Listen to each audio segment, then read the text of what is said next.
Keluarga R, ibu muda di Tangerang Selatan, meminta agar sang suami yang berinisial I juga ikut dijadikan tersangka.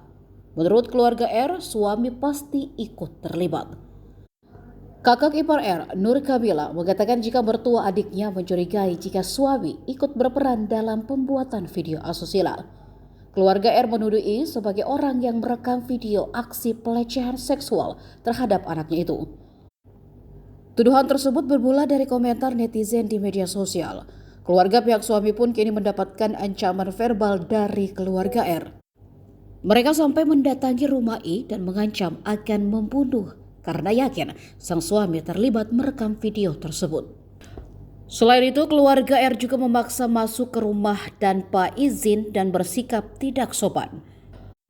Rupanya dari penuturan Nur Kamila, kedatangan keluarga R ke rumahnya tak hanya sekali, melainkan berkali-kali. Saat kedatangannya yang ketiga, kakak R bahkan sempat terlibat perkelahian dengan keluarga I.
Download Tribun X sekarang, menghadirkan lokal menjadi Indonesia.